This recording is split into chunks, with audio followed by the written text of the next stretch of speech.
Hey everybody. So I have been trying to record this a couple of times and everything just kept shutting down. Technology is not my extremely strong suit. But anyways, let's start again. So um I've been wanting to record and share with you guys about my story, about how I ended up in a narcissistic abusive relationship, how it started before kids, what happened after I had children, what happened when I tried to separate, and just to share my story. But I didn't want to do it until after the separation was finalized with the courts and all of that. But the other night I was up and I was listening to some other ladies on YouTube share about their stories, and it just reminded me of how important sharing with everyone else our stories are. Um, it's so important because had I heard someone talk about this before I got married or when I got married, before I had children, any of that, it would have changed the game for me. It would have changed everything. I wouldn't have stayed in the abuse for as long as I did. So today is the day we're not finished with court yet with the separation, but I just feel like it's so important that I don't want to wait. Um, so I'm going to do it in several parts because otherwise we're going to be here for 3 hours. And I'm going to share with you part one today, and maybe I'll even get through a couple of the other parts. But I didn't put any makeup on or anything like that because I am a crier, and when I'm sharing, I might end up crying. And if I do, I don't want to end up looking like a raccoon. So, that being said, I hope this helps you. I hope that my story solidifies your decision if you're going to stay or go. I hope that it gives you the red flags that you need so that if you're dating someone and these red flags come up, that you run for the hills because you can see where it goes after that. Okay, so that's the little bit of a preamble, and I will get into sharing my story. Um, Okay, so we started dating. Sorry, okay, I'll start even from the beginning. Years and years before we actually got married, about 10 years before, when I was in college, um, I had met him through some mutual friends. They were going to a different college than I was, and I would go and visit my high school friends at that college, and I ended up meeting this person. Let's just call him Matt. Just so I have a name that I'm sharing with you. That's not his name. So I met Matt at friends gatherings and things and I remember specifically I was invited to a friend's birthday party, but my car wasn't working, and my friend really wanted me to go. So he asked Matt to come and pick me up. And I remember sitting in the car with Matt and being like, I don't know what this guy's problem is. Like, if I tell him the sky is blue, he says it's purple. Like, why can't we agree on anything? He was um, such a contrarian. Like, everything about him was just opposite to whatever I said. And I didn't like that. So we went to this birthday party. It was at Dave and Buster's, which is like an arcade for adults. And we had dinner and this, that, and everything. And the whole time I was just like, I hope I never see this guy ever again. Like, I don't know what his problem is, but he is just so difficult to be around. He loves conflict. Like, I just don't want to be around him. So he had to drive me home that night, and I made my friend go with us because I didn't want to be in the car alone with him. They dropped me home, and I was like, good riddance. Like, I hope I never see him ever again. So I continued dating and whatever, got through college, got through university, and I was working. You know, I had dated other people and everything. And I was in a different city for university. I stayed there after I finished university, and I started a job, and I was working, and life was fine. But I knew that I missed my family. They'd have get-togethers during the week, and I just couldn't go because I was in a different city and I had work Monday to Friday. So, I decided to move back to the city where my family and everyone else was. And when I moved back, like I started like my own business and things were going okay, but I was feeling lonely, like I wanted to date somebody. So, this was like I'd say like the mid 2000s.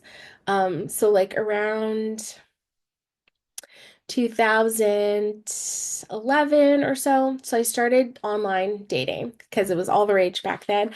And I ended up meeting people, and I met Matt on Plenty of Fish. No, OkCupid. I met him on OkCupid, and we went on our first date. And it was funny because it was just supposed to be like a day date, and we were supposed to meet up at like this like show. Like it was like, how they have like trade shows, like and that sort of thing. So we have this was in Toronto. So there was like a big convention center type thing, and there was a trade show that I wanted to go to. So I was like, "Hey, like do you want to go to this trade show?" And so I went, and I was sitting outside waiting for him, and he was lost and this that and the next thing. I ended up waiting for him for quite a long time. Like I'd say he was probably 30 to 45 minutes late to meeting me. And so anyways, he came, we met up, we went to the show, and I just remember like being in this trade show and walking around with him, and they have like vendors that offer samples and this that, and the next thing. And I just remember him being very showy, like very like like charismatic and loud and like not boisterous, but just very like overly friendly with the vendors and that sort of thing. Not like in a sexual way, just like super interested in things. Like we would go to like I remember going to this vendor that was talking about solar panels, which was like a brand new concept back then, and him just being very like, "Oh my goodness," like very into whatever we were talking about, and then we would leave and he would just be like, "Nah, it was all right." Like but very showy. We had an okay date. It was fine. We had ice cream. It was whatever. But he was like, "Oh, like I really want to see you again. Like let's go for dinner tonight." So I was like, "Okay." So we went home our separate ways. I drove home, he drove home. I got ready, and then we met up at like a restaurant, again downtown Toronto. And so that evening we went to this restaurant, and I remember like the waiter and him having like long conversations, and like very like he was like telling him like, "Oh, this is our first date," and like very chatty with the waiter, and sharing like a lot and just being very loud and friendly, and again just like very boisterous. So after that, like we were inseparable. I don't know what it was, and that was like a big sign I think you need to pay attention to. Like if you become like instantly inseparable with someone, but you can't explain it, like that's a red flag. Like that's a red flag. So we dated for about a month, and we were honestly inseparable. Like we were on the phone all the time. We were going out places all the time. And so some other stories that were interesting. So he would always say to me, like, "I'll pencil you in." Like I'd be like, "Oh, can we do this on Friday or whatever?" And he'll be like, "I'll pencil you in," which is another red flag. Like, why would you want someone that you're newly dating to feel like you are penciling them in, like literally saying, pencil them in. Like it's not all that important to like lock it in on the calendar. He'll put it down, but if something more important comes up, then you're gonna be like shuffled. So just that like feeling of not knowing, it was sort of an excitement, but it was also like I just didn't see it at the time. Like I just didn't. So hindsight is 2020. So, yeah, he was always very talkative to other people and like very charismatic when we would go places. So I also remember going out for ice cream with him, and him just being really chatty to the person serving the ice cream. And I don't know, like that wasn't my style of guy, and I don't know why I would have even tolerated or been like open to that, but I was. So we were dating for a few months, and I remember going to the movies with him. And after the movie, we sat in my truck. At that time, like I had an F-150, and we sat in my truck outside the movie theater. Like he had his car there, and I had my car there. And we were sitting in the car and we were talking, and it was late. Like I'd say the movie ended maybe like 10 o'clock, and this was probably like midnight or so that we're sitting in the car and we're talking. And I remember the police coming and taking us both out of the car on separate sides of the car, and one officer talking to me and one officer talking to him. And the officer was like, "Are you okay? Like, do you need help?" And I that's never happened to me. And I was like, "Yeah, like I'm okay." Like we're just sitting and talking, you know?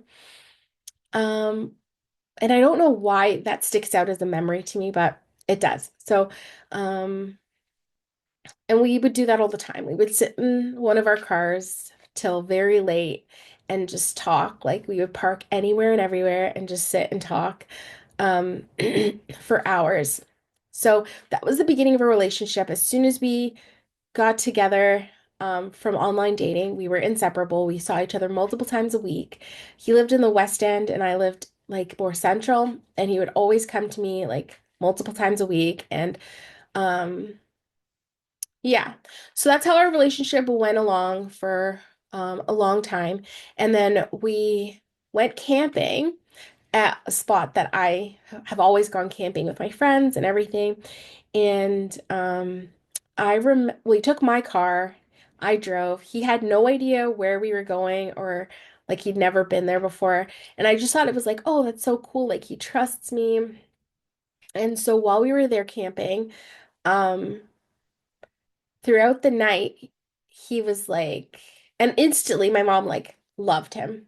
Like, so she was like, "Oh yeah, park in my house and like leave your car there and like whatever."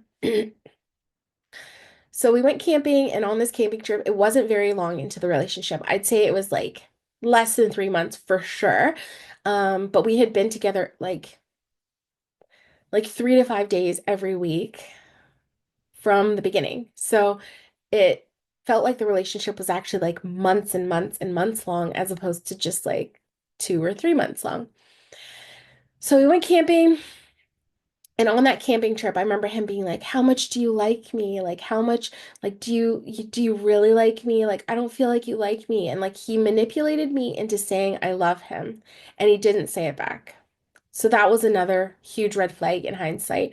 He made me commit to out loud my love for him, and he wouldn't express it back. And it was like that was what solidified the abuse, like where it began, right? Like he pushed me beyond my barrier to see how far he could push me, and how devoted I was to him, and how like deep the talons he could get into me, but he never reciprocated it or offered it back. And I was just like infatuated with him, and I was just like, it's okay, like it'll happen in his timing. And I started to make excuses for him. And that's where it starts. You start to make excuses for them. You start to explain away their behavior. And that's when the abuse has already begun and you don't even see it. And so I started to explain away his behavior. Like he came from a difficult, you know, past. His parents never showed him love. Like, I'm going to be different. And it's okay if he doesn't love me yet, but he will. Or he does love me, but he just can't say it. And so the excuses and the justification in my mind began.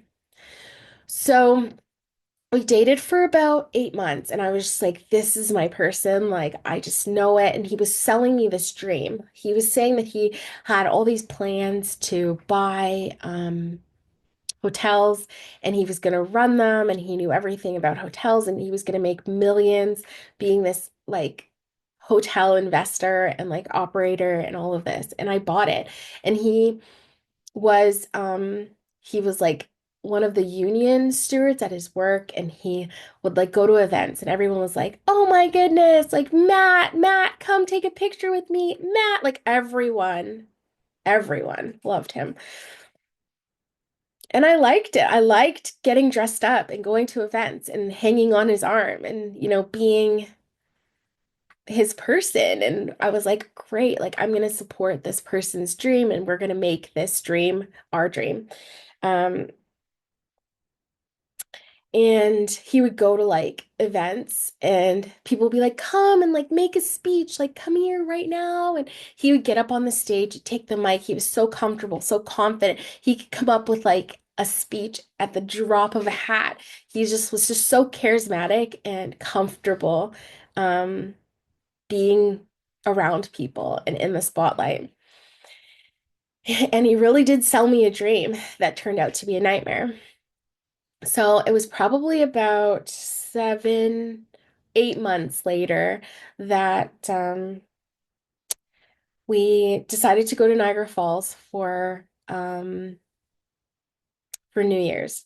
And this is the first time that I was going to go somewhere for New Year's, like Niagara Falls. Because, I mean, we're kind of local to Niagara Falls. So it's something you go and you do, but you're not going to pay $1,000 a night for a hotel in Niagara Falls because you're kind of local. So it's not that kind of like, who's going to waste money on that, right? But he and I were going to go to Niagara Falls um, for New Year's, and it was going to be special. So we went to, at this point, like he had met my family. He was like already ingraining himself and making himself useful to the people in my circles. But I hadn't really met anyone on his side. Like the first time that I met some people was I went to his sister's house for Christmas. So this was just days before this New Year's trip.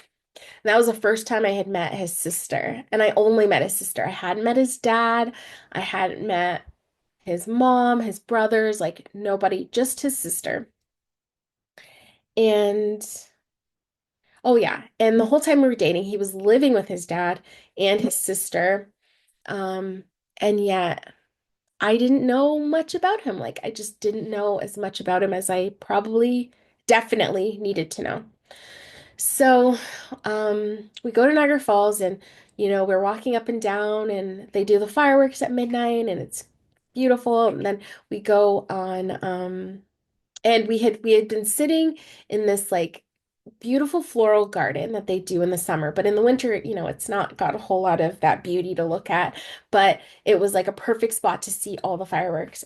And there were all these couples there, and left and right, I'm looking around, and everyone's like, the men are like getting down on one knee and proposing to these women at midnight. And I'm just like, oh my goodness, like, oh my goodness, this is so special. And I'm so happy for them and everything. So we went on this like it's like an enclosed Ferris wheel. And so you can see, the American Falls and the Canadian Falls and all of it. And it was really nice and romantic and everything. And then we eventually like made our way back to our hotel room and we like were just there. And he wasn't feeling well, so he was like drinking a lot of water and just like, in the bathroom a little bit. And so eventually he comes out, and I'm like, I don't know, I was going through my bag looking for something, and he's like, turn around. And so I turn around, and he's down on one knee with the ring, and he's like, will you marry me? Blah, blah, blah. And of course, like you're getting proposed to, and I'm just like, yes, like I'm so excited. This is what I've been like hoping for. But like, why didn't you bring the ring with you? Like, and do it in public? Like, why do I get less than, everyone else? If this was your intention, like I didn't get it, but like I was just so happy for the moment to happen. So it was just what it was. And that's just again, like you're settling for less, like you're just settling, accepting whatever they give you, and that's just not right. So I call all my friends and I'm excited. I, call my dad and everything, and everyone's like excited for me, excited for us. So at that point, we go back home and, like we start to, consider how things are going to go. And I was adamant I wasn't going to live with somebody before marriage. And, but I was excited and I just wanted to get married and, like this is my person.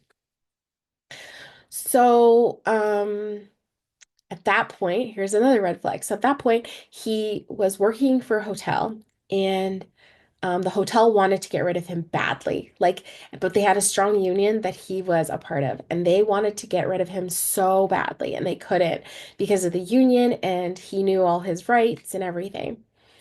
But they knew he was trouble, so they just really wanted to get rid of him. So they had offered him like 40 or $50,000 just to leave. And so he took it and he had a bunch of debt at that time. And so he paid off the debt and then he was like, here's your budget for the wedding. Like the rest of it is going to be for our wedding. And again, like I'm infatuated. I don't know any better. No one's ever told me that these monsters exist. So I'm just like, great. Like they don't understand you like I do. You're wonderful. And like, this is great. We have this money to get married. And it was around that time that I started to tell my friends, like, oh my goodness, like this is the guy, like I'm gonna marry him and whatever. And they were like, you met him before. And I'm like, no, I haven't. Like we just met online and whatever. They're like, no, like 10 years ago, you met him at this party and like you hated him. And I was like, that can't be the same guy. Like it can't, you know? And they're like, yeah, it is. Like that's him. And his friends were telling me, and my friends were telling me. And I was just like, no, it can't be. Like I had blacked out that entire period of my life where I knew him before because it was just such a bad experience. And so, um, and now I'm like in love with him, whatever. So I started to make again stories and excuses for why I was with him. I was like, we just needed time. We just needed time apart for us to like understand what was important in our lives and like get along. Like we just needed time to like learn to be, more like gracious and gentle and peaceful. And like now we're perfect for each other. No, I think he spent those 10 years studying me. He knew that I was liked by many of his friends and he wanted the prize. He studied me. He figured out the things that I liked. He figured out the ways to talk to me that made me happy, and he played the part very well. They are actors and actresses, and they will play a part for as long as they need to. They play the long game to serve them. So we went ahead, we got married, and throughout the like planning of the wedding, like I was doing all the work. And he would like slowly like trickle money to me. Like he wouldn't give me like the full money. He'd be like, okay, tell me how much you need for this, or tell me how much you need for that. And again, like it was that control, it was that power that he needed. Um,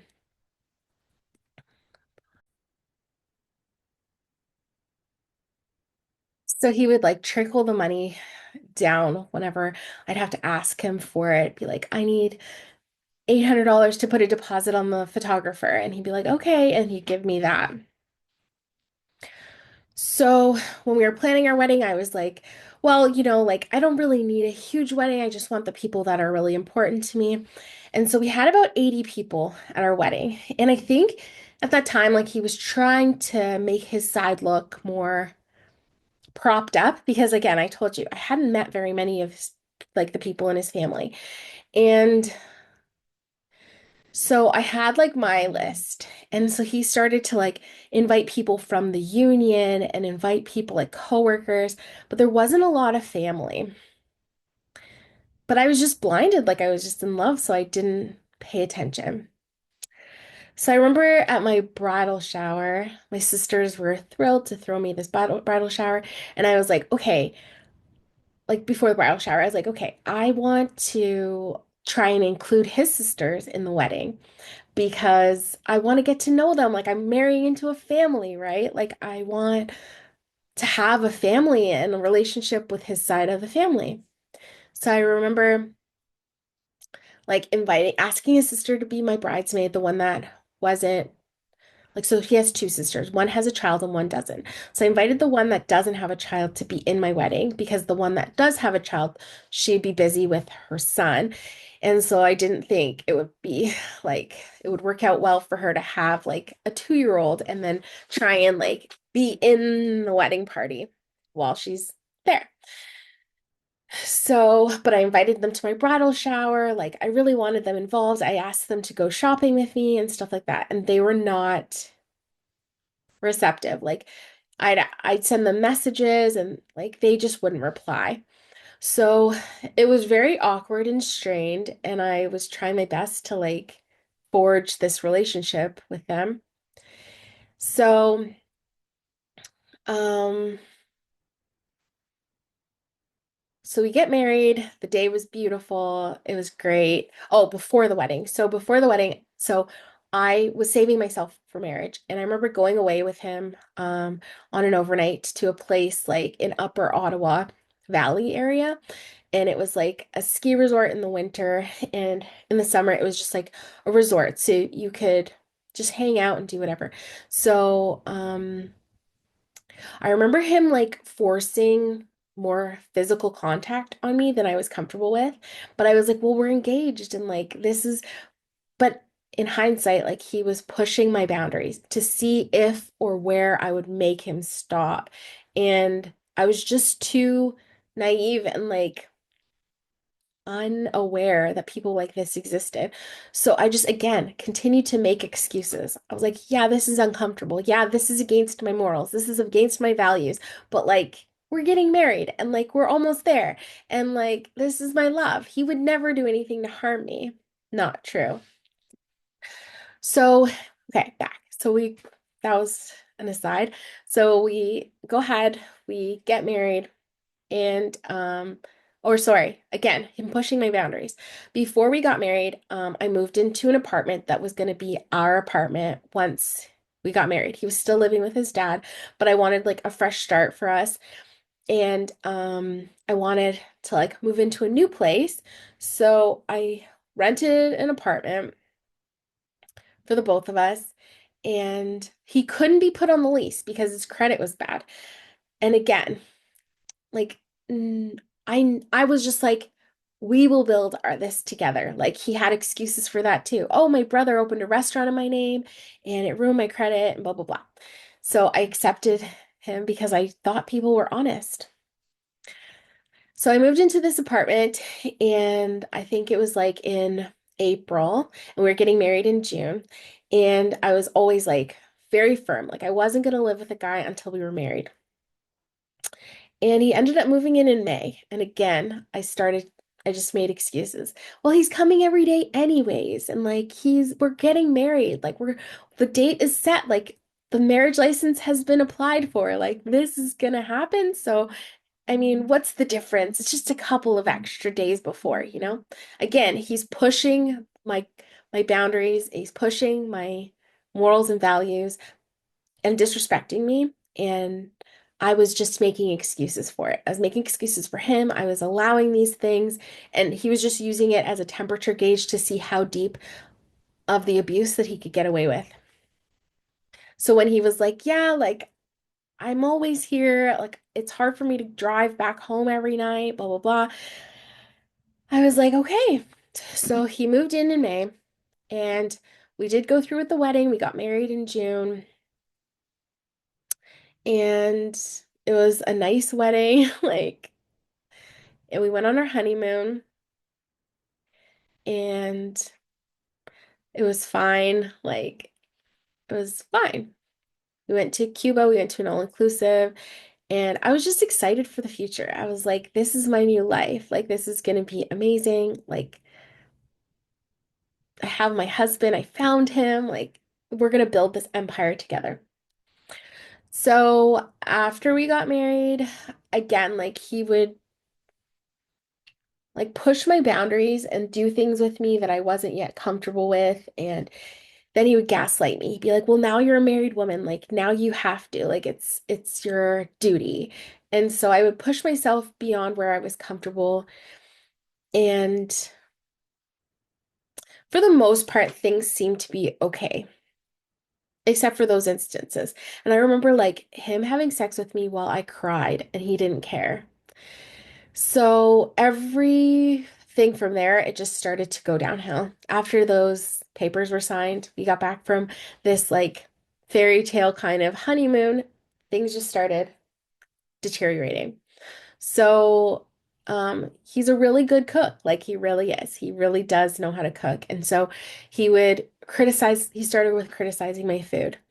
So I mean, I can feed myself, I can cook, I can do those things, but I didn't have the same expertise that he had in the kitchen, especially with like, I don't want to give away too much, but like, especially with his preferred menu of food, like the food that he likes particularly, I'd never cooked it in my life. So it was like, he was obviously 100% better than me. So I would make a meal and he'd be like, "Oh, this isn't food. This isn't," and he'd be like, "You eat like a bird." And so right away, like I just started to gain weight. Like he would make rice, but he wouldn't just give me a little bit of rice, like a cup or 2 cups of rice. It would be like everything was on a mountain of rice with butter and all these things that like I don't normally eat. So I started gaining weight right away. And it was like almost like a sabotage because it was just like such rich food. And he's someone that's not, he's a thinner guy, and like even he started gaining weight and he was like, "Oh," so it was like it was like a sabotage. Like it's not like the way that he would eat before, but he was cooking and I was happy and we were married and I was just like, "Yay," like very excited. So, we got married when we were both 28, and I was just like, okay, like we're gonna build our lives and we're gonna have children, and I'm just like thrilled, right? So I remember like shortly after getting married, probably like 3 or 4 months after getting married, we had talked about children all through our relationship, and I remember being like, like I had always told him I wanted a big family. It was very important to me. And I also came into the relationship with 2 dogs. So about 3 months after getting into a relationship and being married, I was like, so like when are we gonna just talk about kids? Like it doesn't have to be now, but I just want to know. Like I want to know, like, are we gonna wait till we're 30? Are we gonna do like like when, when, what, where, how, you know? And he was just like immediately put the brakes on it. He was just like, "No, I don't want 5 kids," because that's what I always said I wanted. "I don't want 5 kids, like maybe one." And I was like, "What do you mean maybe? Like what, this is not what we agreed to. This is not what we talked about." And he was like, "Oh yeah, you brought 2 dogs into the relationship, as I don't want more dogs. So once they die, you're not getting another dog." And I was like, "I love animals and I can't even imagine my life without a dog." Like if he had told me that before marriage, it would have been a deal breaker because that's not me. It's just not. And so he started to like, before marriage, he like loved my animals, like my dogs. He'd pet them, he'd walk them, he'd even pick up their poop. And after marriage, like he was like, "That's not my dog. It's not my responsibility." Like he'd be like, "Get your dog. You get your dog. You walk your dog. You," and he wouldn't go on walks with me. Like I was just like, these are our pets. Like we're married now and like we can go for walks together. And he was not for that at all. So time went on, and I ended up getting pregnant with our first son about a year after we got married.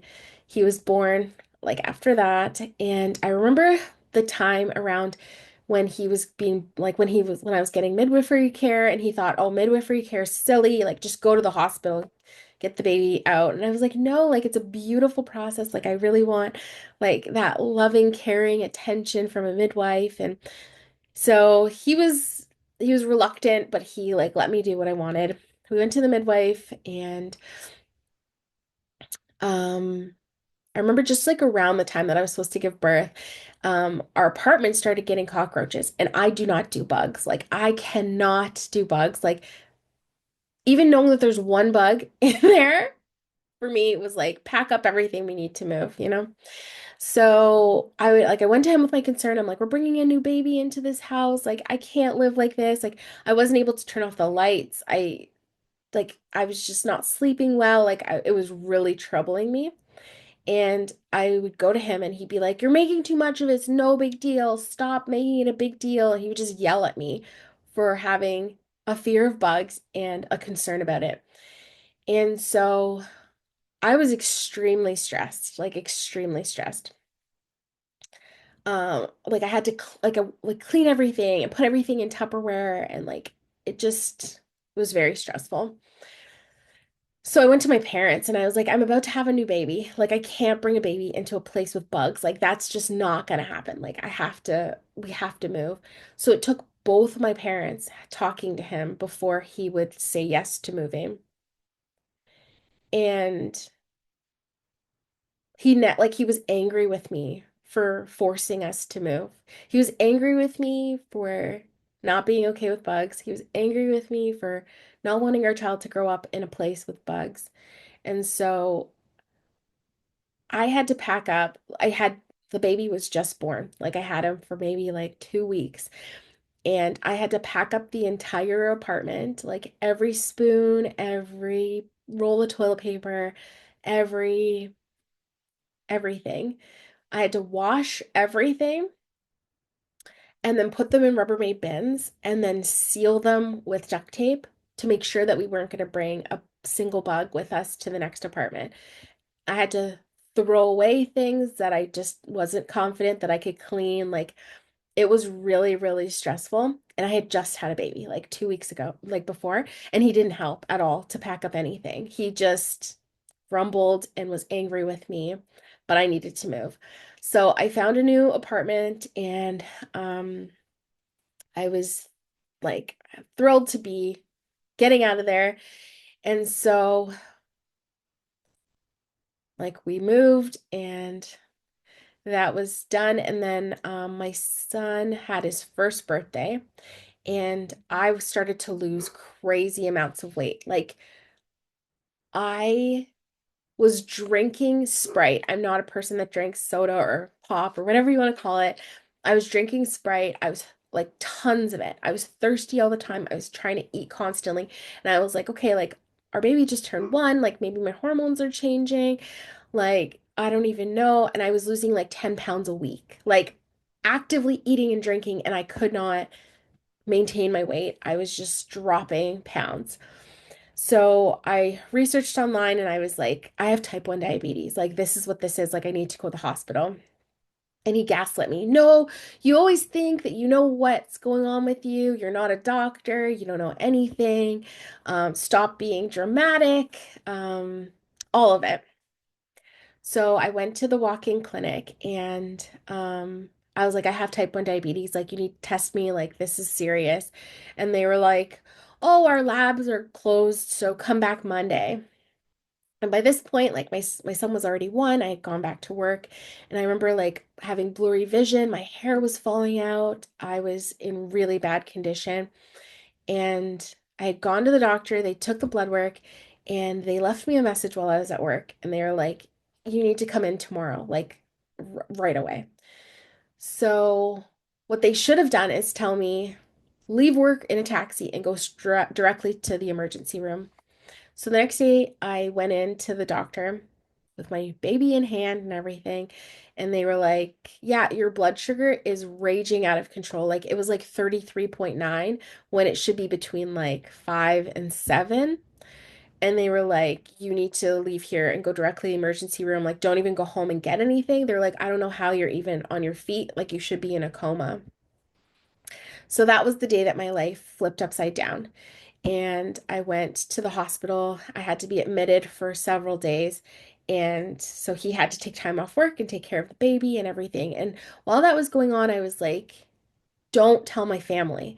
Because my family is not supportive. They're the type of family that will like blame you for anything that's going wrong.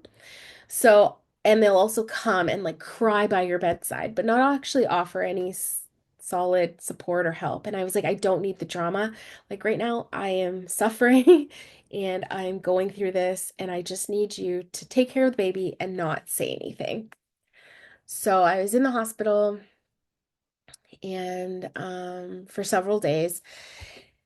And then I got out of the hospital and I had to like learn how to use insulin and all these things. And like I would talk to him and I'd be like, this is really hard. Like this is life changing. You know, this is something that if I take too much insulin, I could die. If I don't take enough insulin, I could die. Like this is really scary and overwhelming. And I'm a new mom with a new baby, and I just went back to work. And like, how am I going to do all of these things? And he'd be like, my friend has type 2 diabetes and it's no big deal. Like, get over it. You're making too much of it. You're so emotional. You're super sensitive. Well, type 1 and type 2 have nothing to do with each other. They're very different diseases. And he was just very dismissive, very like, eh, no big deal. Like, and this was life changing. Not just emotionally, not just socially, not just physically, like in every way, my life was completely changed with that diagnosis. Sorry, actually, yeah. So I started to see an endocrinologist, and then she was like, "Oh, you have type 2," because even though I had lost like 35 pounds, like when you look on a chart, I was still heavier than I should have been. So she just assumed that because I had those extra pounds on, that it was type 2, that I was just like lazy or whatever, and it was type 2. So I was fighting with the doctor because I knew it wasn't type 2. She was giving me medication that was making me sicker. I still was taking care of my baby full time. He was at work, and I was taking time off work because I was having this medical crisis. He was yelling at me and gaslighting me and making me feel like I was making too much of it. And I knew something was wrong. So I paid for the test, and the test came back glaring that I was type 1. So all the medication the doctor had been giving me was like making me sicker because it was trying to make my pancreas work harder when my pancreas was failing. And so I ended up going off of work. And I was just, well, like so overwhelmed. Like I used to leave my doctor's appointments and just sit in my car. See, I told you, no makeup because I'm gonna cry. I used to sit in my car and cry because of how hard it was. I felt like I felt like I was like a piece of paper being shuffled around from office to office with the medical professionals. Nobody answered my questions or really supported me. That's a whole nother story. For another time, I'll talk to you about that medical stuff and how I got set up with the right people and all of that. But if you think something's wrong, don't let anyone tell you that it's not. Don't let anyone try to convince you like that you don't know what you're talking about, especially a narcissist, because they love to see you argue and suffer, and they get so much supply from it. So I ended up starting to see a therapist because I was like, this is too much. I can't handle this. I need support. So I started to see a therapist, and I was seeing him for months. And I remember like having to take the baby with me to therapy because this husband of mine wouldn't even take care of the baby. So I could go to therapy 1 hour once a week. So I was going to therapy, and I still remember it. The therapist stood me up, and he tapped my back, and he said, "Do you feel that?" And I said, "Yeah." And he said, "That's a spine." He's like, "You're gonna have to use it." He's like, "This isn't gonna get better. This relationship will not get better, and you have to make a decision." And like, I'm a Christian. Like, divorce isn't on the table. Like, it wasn't. It was not even going to be on my radar or part of my story, and I wasn't gonna do it. Like, I just wasn't. So that was my first baby. I was off on sick leave for a very long time, and then so I had gone back to work a little bit, but again, it was just too hard to manage with my disability and the baby and no support and all of that. So I went off on sick leave. We decided that I would stay home, and again, that put him in the financial position where he was the only one earning an income and had financial control over me from that day forward. So I stayed home with the baby. I was going to therapy. Things were feeling better. I was getting stronger. I was understanding my disability better. I was managing things. And then I got pregnant again. And so before that, when we had baby number one, he was like, never again. I'm not having any more children. And again, remember, I told you I wanted a large family.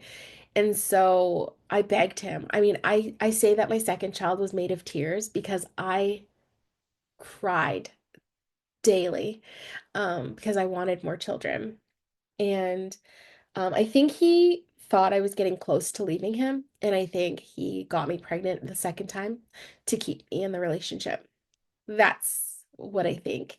Um, and he would tease me all the time, like this sadistic stuff. Like he'd be like, "Oh my goodness, I think you're pregnant this month. Like maybe your boobs look bigger, or you missed your period? Maybe you're pregnant." And he would like torture me, and I would go out and get pregnancy tests, and I'd be like, "I'm not pregnant this month," and he'd be like, "Oh, I knew you weren't pregnant. I wouldn't let that happen." Like what kind of disgusting human being behaves like that? Like a true monster, a true monster. So, I think after like a year of doing that, I think he knew that I was coming to my end. And it's easy to start over when you have one child. And I think he thought, I can't let that happen. Like I can't let her go. I can't release her. So I got pregnant with my second child and I was thrilled and I was like, let's have a gender reveal party. Like, let's have a baby shower and like all the things. And he was like, no, nobody cares. Like, that's legitimately what he said. Nobody cares. Like, you're making too much of it. The only person that cares is you and me. Nobody cares. Nobody's gonna come. Nobody. And he would just like put down any idea that I had. And right. So he never came to an appointment. I had to start going to see an OB because I was now high risk pregnancy with my disability. And so I had to go to the hospital. I had to go to the hospital every week for 40 weeks, every single week. And I'd see my endocrinologist, I would see my OB, I'd get an ultrasound because they had to make sure the baby was okay. He never one time, not once, not a single time ever went to an appointment with me. My friends got to see my baby on the ultrasound before he did. He never attended a single appointment ever. And I took my baby, my eldest with me to every appointment. So it would either be the baby on my hip and the baby in my tummy and myself going to an appointment, or the baby on my hip, the baby in my stomach, and a friend that would go to the appointments with me. He never met the OB, he never met my endocrinologist, he had never even seen the inside of the hospital. And I remember like during that pregnancy telling him like you need to put your phone on. He always had his phone on vibrate. He never had it on ring. And I said you need to put your phone on ring because if there's an emergency, if something happens and I need to go into the hospital, like this is a high risk pregnancy. So anything is possible. Like I need you to have your phone on ring so I can contact you. And he's like, if something goes wrong with you or the baby, you need to be calling 911, not me. Like, let that sink in. Like, that's who I was giving my all to. He didn't care if something happened to me or the baby at all.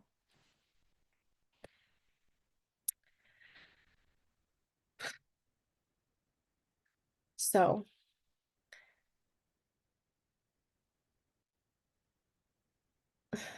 so my dad was calling me every day to make sure I was okay. Because he knew the stakes that were involved. But the person that helped me create that life didn't care. Oh, okay. So I went into labor and I went to the hospital. My friend was with me the entire time. He showed up during the labor process and he found a comfy spot on the couch and he slept while I birthed our child.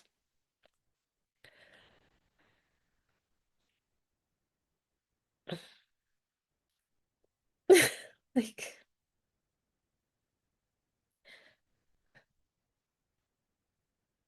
when I was released from the hospital, I couldn't get in touch with him. I couldn't get him by phone or email or anything. And I ended up having to call my sister and my dad. And they both tried to make arrangements to come and get us because we had been discharged and I couldn't get a hold of my husband to come and pick us up from the hospital. So while my dad was trying to shuffle around and see if he could get out of work to come and get me, my sister did come and get me and brought me home from the hospital. So that's how that went. Um, um, okay, so a couple weeks after I had my second son, it was hard. Like you have a disability that you have to manage constantly, like 24 hours a day, 7 days a week. Pricking your finger, testing your blood sugar, adjusting your insulin. You're learning all of this stuff about your own body. You have a toddler that's 2, and you have a newborn that's like a couple of weeks old. And you're trying to just figure it all out, right? You're not sleeping, you're not eating properly. You have a husband that couldn't care any less, like legitimately couldn't care any less. And my 2-year-old was a handful. Like he was the kid that didn't sleep well, like all of the things, right? So that was also hard. So um about 2 weeks after my son was born, I'm doing laundry and I get a text message from somebody and they say like, "Is your husband Matt? Do you know that he's in a homosexual relationship with somebody, this guy?" They explain this guy. And I was like stuff that's like unbelievable, like stuff that you just see in like movies. Like this is not, this was, I just never imagined this was my life, you know? And I was like, I just had a new baby. Like I didn't like, and this came out of the blue. So I asked them like, who is this? How do you know this? And they never replied. And so I didn't ever want to think badly of him, and I never wanted to believe anything like that this could be possible. And like I said, I always filled in the gaps with my own thoughts and explanations. So I remember sitting on it for a few days and like I couldn't hold it any longer. Like this was just so wild. So I asked him and I said, like, I got a text message, like, here it is, like, what is this? And he was like, how dare you believe that? Like, my best friend would never believe that. How could you even bring this to me? Like, he got angry with me. He never denied it. He never apologized for his reaction. He never tried to explain it, but he was angry with me for for bringing it up, for showing it to him, for for asking him about it. Like,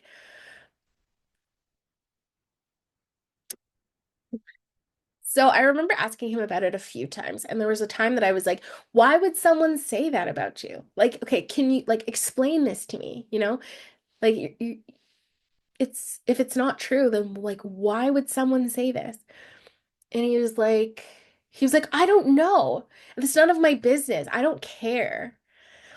But I just remember him being angry with me for like I didn't create the message. I got the message and I just wanna like some reassurance, you know, like if it was me, I'd be like, oh my goodness, honey, I'm so sorry you got that message. Like that's crazy. There's a guy or a girl in my class that got like I don't know. Like I mean, how do you explain something like that? But like you would comfort your partner and reassure them that it's not true. He never did that. He was like angry with me for asking, and and I never forget like him comparing me to his best friend. My best friend would never believe that. Well, like what kind of response is that? So I told my mom that things were bad, and my mom is an overreactor. So she was just like, okay, well, divorce him. Like, you can move into, you know, like public housing and you can get a 2 bedroom because you've got kids and this, that, and everything. And I didn't envision my life like that. I didn't want my life to be like that. I didn't like that was a no, you know? And because of her overreaction, like I never shared anything with her after that or before that because I know how much she overreacts.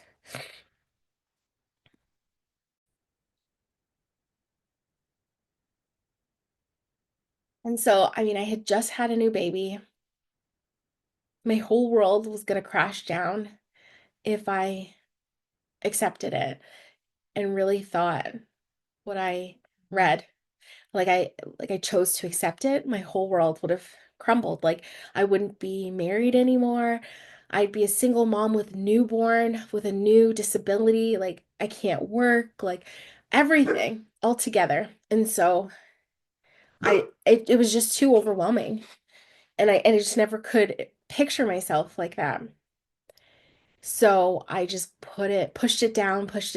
And I remember going to therapy and showing, like, I couldn't even read the message again. I remember like saving it, but just being like, I don't know what to do with this. I don't know. And I remember showing it to my therapist. Like, I just took the phone, I found the message, and I like showed it to him. And he was like, okay, what are you going to do? And I was like, I don't know what I'm going to do. Like, I was just frozen. Um, And so that frozen in that moment just made me stuck. Like I was just stuck. I was just stuck there. Like, and all I could do is focus on taking care of my babies and pushing down my feelings and just trying to ignore it. Like, and things were just hard, like really, really hard. Like I had two dogs that I had to take care of 100%. I had my two babies that I had to take care of 100%. I had this disability that he was denying and saying wasn't a big deal, and I had to take care of that 100% by myself. I was going to doctor's appointments and crying afterwards, and I had no one except my therapist that I could tell all these things to because of my like religious beliefs. I just thought like marital problems should be dealt with in the marriage. Like you shouldn't be sharing those things with your friends or sharing them with your family so that they have a bad opinion of you or of him, really of him. So I kept his secret. I let these things stay in the dark and I didn't share them outside of therapy. And so the therapist said, like, you should bring him in. Like, you should bring him in and let's have like group session, like a family session.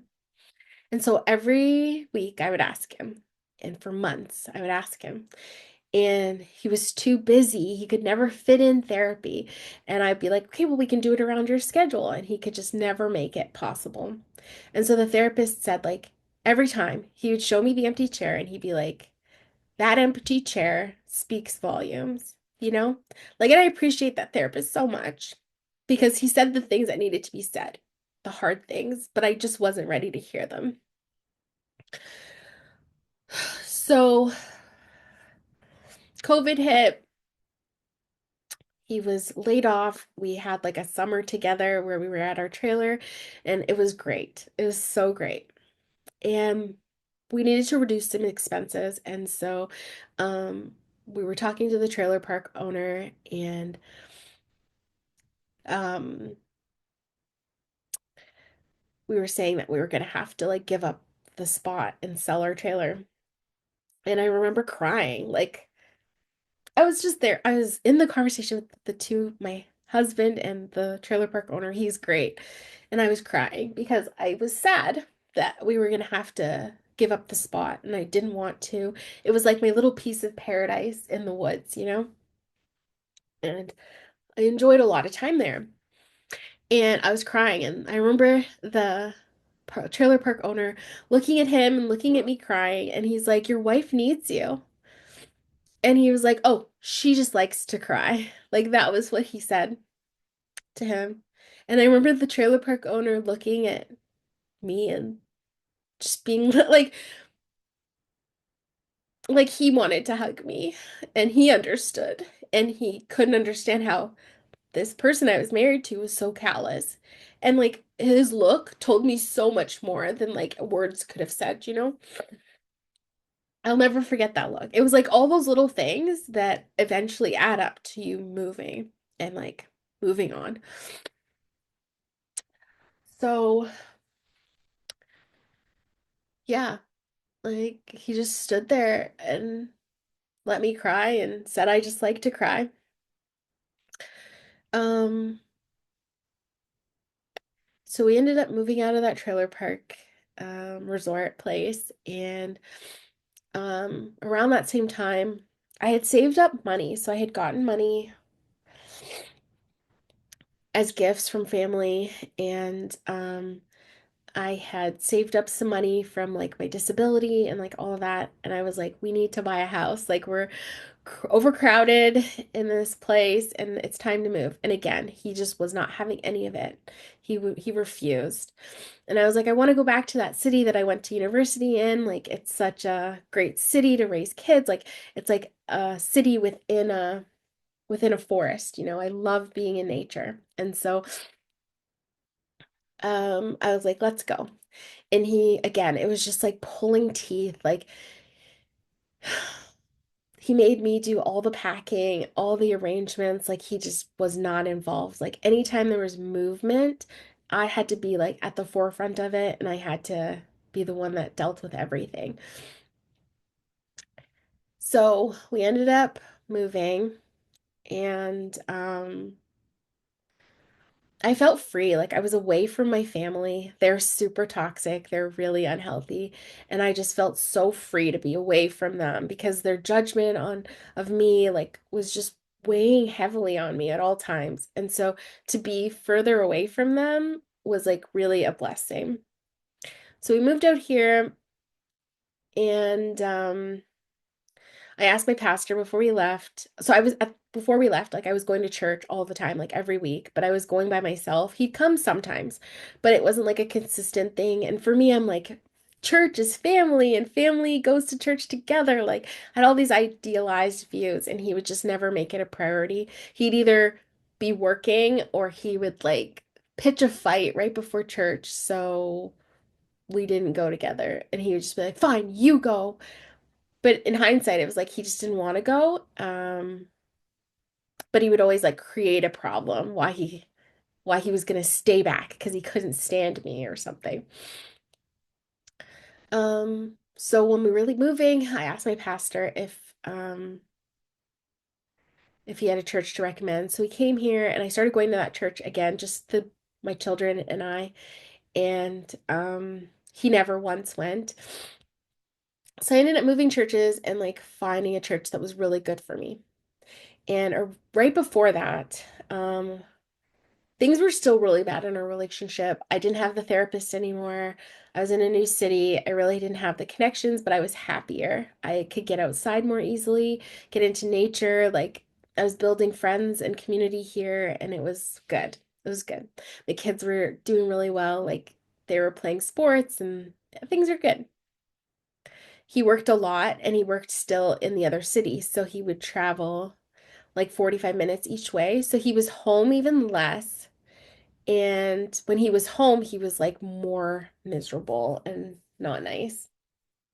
So I was okay with him being gone. And I remember like I would have anxiety whenever I'd look at the clock and I realized like he was coming home and I'd start to like get anxious and like rush around and try and make everything perfect so that he had nothing to come home and say. But he still continued with like the complaints and the just digging at me, like, oh, you've done nothing at all today. Like, he minimized anything I did. I remember planting a garden in our backyard because I wanted my kids and I to like, I wanted them to learn where food comes from and how it all works and like see, that they take care of the seed and then they get a tomato or whatever it is. And it was just like an enjoyable part of our day. And he was like, oh, all that for one tomato, like just go to the store and buy it. Like anything I did was a problem. I cloth diapered the kids. He complained. Even though it was saving us money. Like and I was the only one caring for the diapers once they left the kids' bottoms. So it was no different than like a throwaway diaper for him, but we were saving money. So he just complained about everything. Like everything I did, there was a problem with it. So I remember like he had graduated and he was like now doing some legal work. And I remember like he was talking to a lawyer and the lawyer being like, you're just a troublemaker, aren't you? Like, you're not trying to solve this. You're just trying to create trouble. I remember that very clearly. And so he was practicing law and he was spending like hours and hours and hours. And I was like, we don't have any family time, like whatsoever. And I had written like in my diary, because I didn't have a therapist. I remember writing in my diary and just sharing things to myself in my diary. And he found my diary and he read it and he like attacked me for the things that I was talking to myself about. Um, he was so angry and he just like would like bring up things in my diary and I just felt very violated. Like I never had any privacy. I never had any respect or anything like that. So I remember like, and he used to like give me like the cold shoulder. So he would come up with a reason to be angry with me. And then he would be like, I'm going down to my office. And he'd be down in the basement and he'd talk really loud and like be very happy and like laughing and telling stories for hours with other people while I'm upstairs, like crushed by the argument, and then he'd give me the cold shoulder. He wouldn't talk to me for days. And I would just feel like nothing, like I didn't matter and he could just move on. He didn't care how I felt. And so I'd end up having to come crawling back to him. And I remember saying to him, I was like, I would say to him, I'd be like things that I would say to him, but I would never hear myself say or allow myself to absorb hearing myself say. So I would say, like, you suck the joy out of everything. Like, I remember saying that to him so many times, but not hearing myself say it. And I would say, like, I was like, it's as if you just decided one day that you were never going to apologize for anything ever again. I remember saying those things to him all the time because he just wouldn't. It didn't matter. Like, he would step on your foot and he'd be like, you shouldn't have had your foot there. Like, that's how bad it was. Like he never ever apologized for anything, ever.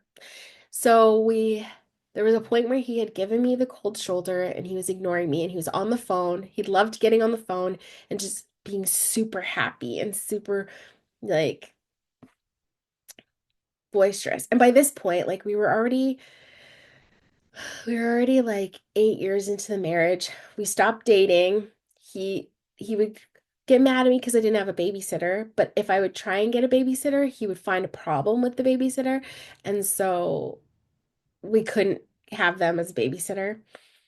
Um, and there were things like my kids were starting to do that I was starting to be like, what's going on with them, Like my eldest was having rashes, like unexplained rashes. The doctor couldn't figure it out. I couldn't find the right solution. He was biting his nails, and the doctor was very dismissive of it. Like, if the doctor that I went to would even be like, this is from stress, like, it probably would have woken me up sooner, but they weren't concerned about it. Um, and so at this point, I was like, he was on the phone in the kitchen, and I was in the living room with the boys, with my kids, and he was on the phone and he was like, oh, like he was very happy and chatty with this person. And I had already talked to him about being flirty with clients and people that he was working with. I didn't like how he was talking to them and giving them so much time and attention. Like he'd give them like a 30-minute consultation and it would be like a 2-hour consultation. No, and I'd be like, no legal professional does that. Like you have to stick to your time. Like you're giving up a lot of time for $0. If like your family is giving up time with you, then it needs to be for like some benefit, like you can't just spend 2 hours giving legal advice when you said you'd give a 30-minute free consultation. You have to keep it to 30 minutes. Like you have to, sort of like price yourself properly and like all this stuff. And he would like get angry with me for getting in his business. Oh, I didn't mention. So when I had met him, I had my own business and he would bully me. Like after we got married, he would bully me. He'd be like, you need to answer the phone, you need to call people back. And I was getting really anxious about it. He'd be like, you need to call people back. And he would like get on me so much about how I ran my business that I started to run it less and less, and he started to run it more and more. And by the end of our marriage, he had run my business into the ground completely. It was gone. I didn't have it at all. Like he was bullying me so much about my business. I ended up selling it to him for $60. Like, can you imagine? But I was like, it's my husband and I'm home with the children. I'll sell him my business and he'll run it better than I can because obviously I'm not doing a good job because he's constantly telling me that I'm doing a bad job. So I sold it to him for $60 and he was supposed to pay me like a royalty on the work that he was doing, which stopped like right away. And and he ran my business into the ground and then he rebranded my business idea with his own name and he still works that business now, but he ran mine into the ground first. Um, and I loved that business and I had built it from nothing and I was proud of it and it's gone. And he's using my address to run his version with his own name, my business. So these individuals are sick and twisted, and you really don't give them your life, honestly. And so I had just been so beaten down throughout the relationship. Like, I remember cutting strawberries for my children and being like, I don't have the energy to cut them for myself. And it's them. Like, these people suck the energy out of you. So, back to the story. So, um, he was on the phone, very happy and laughing and whatever. And then I remember him very clearly saying, "Oh, I must not have just touched a button. I must have touched your whole blouse while you were thinking of me." And I was like, "No." Like, no. Like that was my line. I was like, "No. I can't let my children hear him on the phone with another woman and disrespecting me in my house and pretend like it's not happening. Like they're old enough now to understand, and this is not okay." So I walked in the kitchen. I said, "You need to pack your things and go." And he like gave me a smirk, like a smirk, and he did, and I was like, "You need to take your things now and go." And I had been a stay-at-home mom, homeschooling, like loving my role as the provider, like the carer, the nurturer of our family. And I was just like, just that one moment, I was just like, no, like I can't do this. So he got off the phone and he wasn't like, "I'm sorry," nothing. He was like, "Okay, you want me to go? Fine, I'll go." He's like, "But I'm not going to come back." And he just started threatening me and everything. And I was like, "That's fine." I had no idea how I was going to pay the mortgage. The house was in my name, the cars are in my name, all the bills are in my name because remember, he came into the relationship with debt and he went and did a consumer proposal to clear up his name. So he had no credit. So anytime we went to a hotel, it was on my credit card. Anytime that when he lost his job and I supported the family through that period with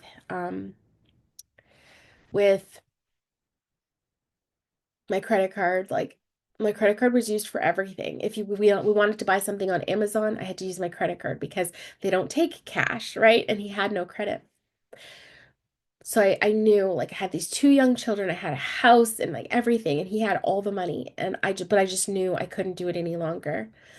So I told him he had to leave. And so he was like, "Fine, I'm gonna leave and give me my passport, give me my this, give me my that." And I was like, "Great, like take your stuff and go." He didn't come into the relationship with anything. Like every couch, every table, everything I brought into the relationship. So, um, he was like, he would text me, be like, "After work today, I'm gonna go and look at apartments." And I was like, "Great, like go. Like that's what I want." And I remember my kids dropped my phone and it shattered the screen. And my phone was what I used to run I had like created like an artificial pancreas. Like my glucose monitor was gonna talk to my insulin pump, and it was like this whole loop. And it was like something that the FDA hadn't approved yet, but like I had just gone out of my way to figure this out with this open sourced like code that these amazing type 1 diabetics had created. And I was just so proud of it. And my phone dropped and broke. And I was like, I can't handle this too. But it was God's way of being like, "I know, child, you're suffering, but you can't leave right this second. You can't." And so I just sat there on the kitchen floor with the broken phone crying, you know. because how was I going to buy a phone too and pay for this house and pay for the kids and make sure that all of these things were going to be okay? And like now my diabetes thing, the thing that's keeping me alive, is broken. And so, um, hold on one second.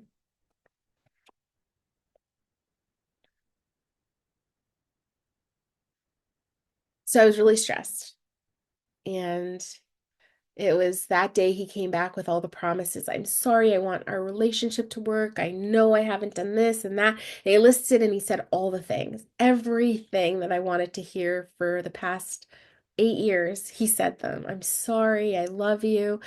You're the light of my life, like all of the things. I'm gonna go to counseling. I'm gonna make sure that I'm home with you guys 1 day a week. I'm gonna have dinners with you guys. I'm going to support the things that you love. I'm going to give you a break. I'm going to like put the kids to bed, like all the things, right? And so I was just so vulnerable, and I accepted it. I accepted him back. I thought the tears were real. I thought the promises were going to be kept. And I remember my friends were like, you be careful. Like, be careful. Get it in writing. And so I went to him and I was like, I want us to make up a contract. If you're really committed to all these things, then it should be no problem for you to sign it. And he refused. And again, that was him pushing the boundary. He wouldn't. I promise. I'm going to do everything, everything so that we're never in this position again. I totally see your point. I was stupid. I was blind, blah, blah, blah. And I was like, I want you to sign the contract. And he was like, no. And I wanted my family so bad. I wanted it to work. And I said, okay.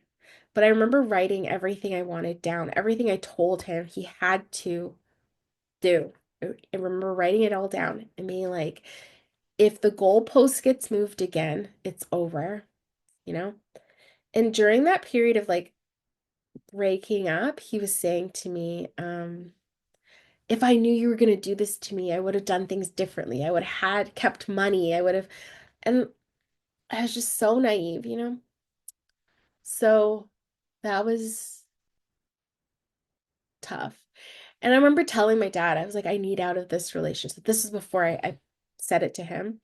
I was telling my dad, I need out of this relationship. And he was like, no, like, you have to think of your children and like, you have to just tough it out. He's great, blah, blah, blah.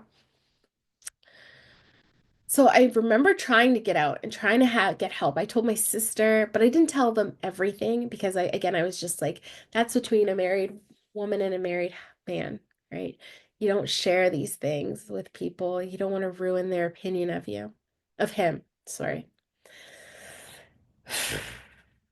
So we go back together. So that I'll leave it there because this has been really, really long. I'll leave it there, but subscribe and hit the notification, and I will try and post the other part of this whole saga um, soon. But it was really great sharing that with you. I hope if you heard anything that resonates with you or that you've lived through or that you're living through, that you will reach out. Like I'm here to help you. Like it's so hard to go at it alone. And so, if you're really struggling, I'm happy to talk to you. This is not something that is easy. And I'm going to tell you, like, I lost a lot of people in the process of getting out of this abuse, but I am so glad to be on the other side of the abuse. So I'll leave it there for now, and I will talk to you again soon.